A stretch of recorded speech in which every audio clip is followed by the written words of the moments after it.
getting back to the book for a second and sort of relating some of the stuff that we read to games. So there's a part in the book for those who are playing along with home. It's pages 180 to 188, and they talk about this game called the Ultimatum game, which is designed to illustrate decision making and sort of moral decision making. Moral choice. And so the idea is in the Ultimatum game, one person is given, there's two people play the game. One person's given $10, and they get to propose a split of that $10 to the other person. If the other person accepts the split, so let's say I say, well, Sean, I'm going to give you $2, I'm going to keep 8. Only if Sean accepts the proposed split do we get any money. And we get the proposed split. So I would get 8, Sean would get 2. But if Sean rejects it, neither of us get anything. And what it's designed to do is sort of give a sense of the fellow feeling, the spirit of kinship that people feel towards others. And so apparently when these tests are run and people are in the same room, people are actually pretty fair. The splits are generally 50-50. And they've used that along with sort of hooking people up to MRIs to determine that, altruism feels good, right? Now, autistic people struggle with this. Don't give you shit. And that's because they're emotionally isolated from other people. They'll see expressions on people's face and that kind of thing, but they find it hard to read. And so for them, what happens in a lot of cases is that they'll basically reduce it to complete math and say, well, I'm going to offer you 5 cents. And you should accept it because, well, that's 5 cents more than you had a minute ago, right? And so even though I'm keeping $9.95, you still come out ahead. Well, yeah, that's a totally rational response to it. Exactly, a completely rational response. Now, there's a variant on the Ultimatum game called the Dictator game, where one person decides how to split the money. So that would mean that I would say, all right, I'm going to give Sean $2, and Sean has no choice. Like that's the way it's gonna go down.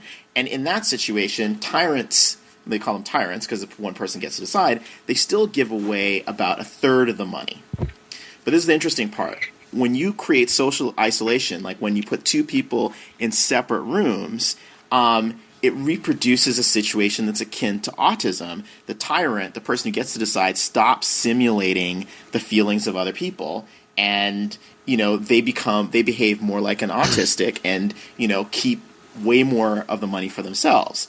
And so I thought about that in a couple of ways. So one is thinking about and let me pause real quick to remind you how many other ways that makes sense. Like we know from kidnapping statistics that you are like 10 times likely to be murdered if you have a bag over your head or if your face is obscured. Mm-hmm. And there are a number of things like that from war and from violent incidents and stuff where anytime your identity is obscured, your life is in far, far greater danger than otherwise. But anyway, go on. Yeah, so the point is it's like exactly along those lines, like what happens when you're isolated or socially isolated from people. So think about flame wars in message boards or verbal abuse on in-game chat.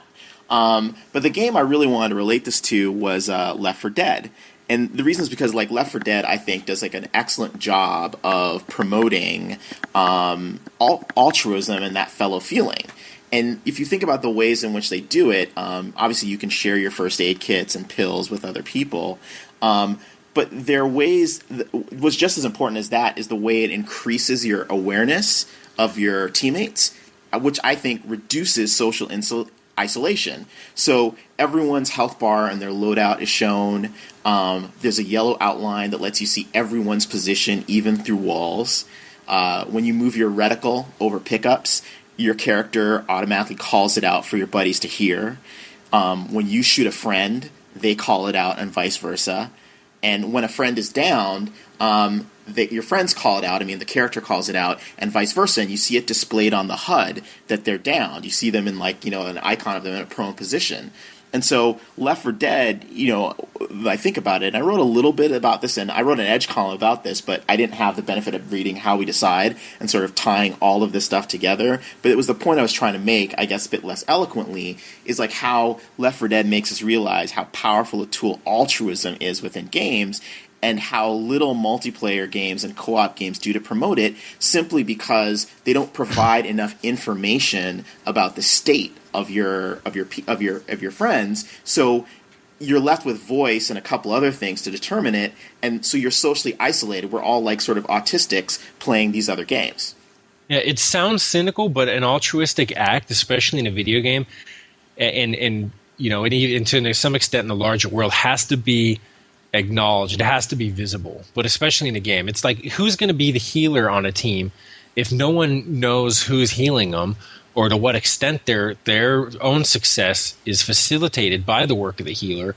And, you know, I mean, it's the difference between someone falls off a ledge and you run up and you grab them and you relive the moment that's been in every fucking action movie since there was such thing as an action movie. And then there's the one where you're a guy standing behind people and, like, maybe you threw a health pack into them and the recipient had no idea that it even hit them, or that you were there, or they hadn't even called out for it or something. I think it's like a totally... It says a whole lot about you know, altruism and helping one another in games. But then the other part, what you guys are talking about is really what MMOs are all about, though. MMOs are strictly, for the most part, co-op games, right? Yeah, I mean, where a good MMO. Go ahead.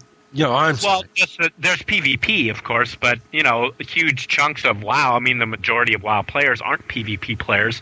Their whole thing is being in groups and helping each other out. And I'd say, like, in a good MMO, in the best circumstances, everyone's very, very clearly aware of each individual group member's participation to the total effort. Right. On this whole business, though, I love experiments like the Prisoner's Dilemma and like the Ultimatum game and the Dictator game. And I think that I would love to see in the future far more manipulation of what we understand about social psychology from these, other than just, I mean, there's the one extent where you could say, and this is interesting because Valve does employ, as far as I understand, a full-time psychologist who gave a speech at GDC. But it's one thing to take these lessons and say, how do people respond to altruism? What encourages people to interact with one another and stuff? But then also to flip it and say, you know, where does it break down, and can we game that? Are there ways to really play off these tensions where people are constantly, where it might be in an individual's interest to help a group in 1 second, it might be in his interest to help himself if he doesn't think that he's being viewed or can't immediately be punished for it, you know, all that sorts of shit. And I think in the future it'll be interesting to see games start to experiment with that stuff even more. I mean, it happens already just by default because human beings are involved in games, you know, like when you're playing all the way back to Contra and you're both running and it's like, your friend's like, why the fuck did you grab the spread shot again? You already had it. And you're like, it just fell on me, man. It always just falls on me. You know, I mean, and like, and to take that to the next level, I think that'll have to the next. Dude, I just said that. Fucking kill me. Ah! All right, I'm done. That's the end of this fucking podcast for me. I'll let you guys carry on. Go on. No, that's it. I'm fucking done. Go ahead. I hate myself. You hate yourself for bringing up Contra? No, because for saying take it to the next level. I take it to the next level, even higher yet, like sculpture to Chichia Pet. Okay, come on. That saved it. What? Okay, no, I'm done. I'm done with what I had to say. Now it's getting all extra awkward. I think we're done with this. We're close to the end of the. Yeah, we're done with the segment, with the show, but we haven't heard much from Luke, and I want to like bring him out of his. I know Marley and me crying. You guys have summed a lot of stuff up. I was thinking. I mean, it's hard to jump in because. The subject changes and comes back, and like this thing I listened to when you guys were talking about decision making. Lair talked on Public Radio Redux earlier this year about two scenarios. The first scenario is you are driving a trolley car that's out of control, and the only thing you can do is make this choice between going to the right, where the outcome is you will hit 4 people and they may or may not die, or you go to the left and you hit 1 person and that 1 person will definitely die, and asking people what decision they're gonna make here. And their answers in this particular question are actually very different from another scenario where you're on top of a bridge overlooking an out-of-control trolley car. The trolley car is going towards the same 4 people. The the trolley car cannot change directions, but you're standing next to an inordinately fat man.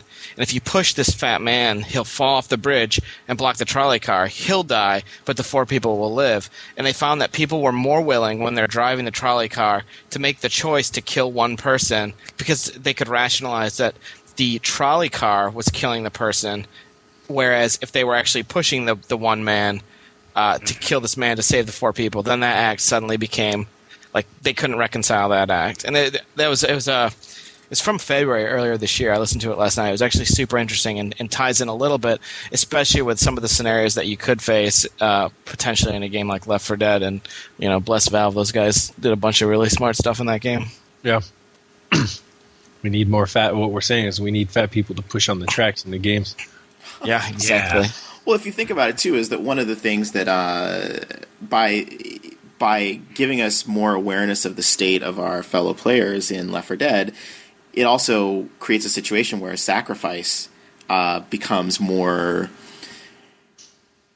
It can encourage sacrifice more. I mean, think of the number of Left 4 Dead games you've played, like where you might be near the exit, you might be about to load out, and you'll go back for a friend simply because you see, and you just think like, oh, maybe if I charge in, I might be able to save them.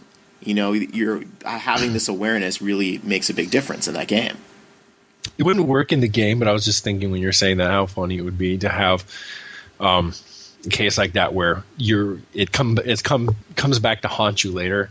Where essentially you see that a zombified version of your former friend and you recognize it, or if it's like some kind of thing like Dead Space and the thing, it's like you see their face, in the monster you fight later, and it's like, you fucking left me there. That sort of, Instead they come back like, a minute later in a closet. Exactly. Yeah, it's no like, and rightfully so, because who wants to like, yeah, man, if I wait an hour, I get to come back as a zombie and get killed again. Exactly. It's just not going to work that way.